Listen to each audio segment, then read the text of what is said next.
Asosiasi Petani Kelapa Sawit Indonesia atau APKASindo Aceh dilatih untuk memperkuat kemitraan antara sesama petani dan pengusaha sawit di Aceh untuk mendongkrak produktivitas sawit rakyat. Selama ini APKASindo telah menjalin kemitraan dengan berbagai pihak terkait, termasuk dengan PT PN1 dan perkebunan-perkebunan swasta.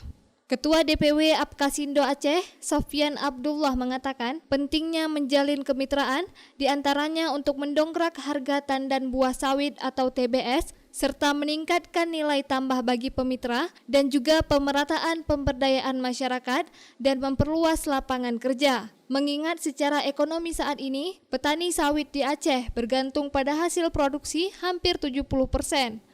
Pertama kali tugas daripada PTP N1 juga dengan perkebunan swasta, beberapa perkebunan swasta. Ini sudah berjalan, sudah berjalan. Ini penting kemitraan. Kenapa? Ini salah satu mendongkrak harga TBS. Yang kedua, kebun-kebun swadaya petani yang begitu pesat berkembang ini hari terbantu dengan adanya kemitraan.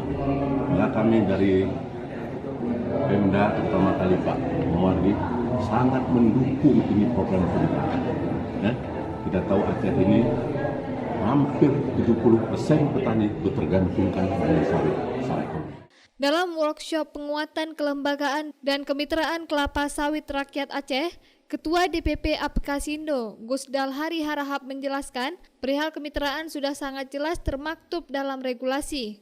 Gusdal Hari juga menerangkan bahwa setiap pemerintah daerah menerima dana bagi hasil atau DBH sawit dari penerimaan negara atas hasil perkebunan kelapa sawit yang berada di wilayahnya tak terkecuali Aceh. Harapkan permasalahan masalah kita pahami dulu, baru kita pahami regulasinya, baru kita mencari solusi. Ada DBH yang miss di Aceh, contoh banyak DBH hasil sawit CPO-nya di Aceh ini dia ke Sumatera Utara. Jadi perhitungan volume tonase yang dari salah satu PMK nomor 91 tahun 2023 itu berkurang. Jadi itulah mohon Aceh sendiri yang melakukan kajian, melakukan telaah, mungkin berdiskusi dengan komisi-komisi yang ada perwakilan di DPR RI untuk kembali lagi mempertanyakan ke Kementerian Keuangan. DBH kami tolong dinaikkan karena pertimbangan luasan lahan, produktivitas potensi yang ada, mungkin itu yang saya berharap inisiasi Pak Asisten tadi sungguh brilian ya, mungkin kita bisa diskusikan ke depannya. Sementara itu, Asisten Perekonomian dan Pembangunan Setda Aceh, Mawardi, berjanji akan mengusulkan penambahan porsi dana bagi hasil sawit ke Kementerian Keuangan Republik Indonesia. Menurut Mawardi, selama ini Aceh telah menerima DBH sawit dari Kementerian Keuangan sekitar 33,2 miliar rupiah. Namun nilai tersebut masih terlalu kecil jika dibandingkan dengan luas perkebunan sawit yang ada di Aceh, mengingat Aceh masuk dalam 10 provinsi dengan lahan perkebunan sawit terluas di Indonesia.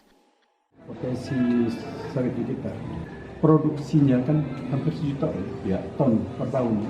Artinya kan hasilnya luar biasa. Jadi kan kalau tadi Pak Bos sudah menyampaikan macam mana membangun, menguatkan kelembagaan dan membangun kemitraan dengan para pelaku bisnis supaya kan hasilnya kan akan lebih memuaskan. Kan ada alokasi yang selama ini saya simpan hanya lebih ke dinas pertanian.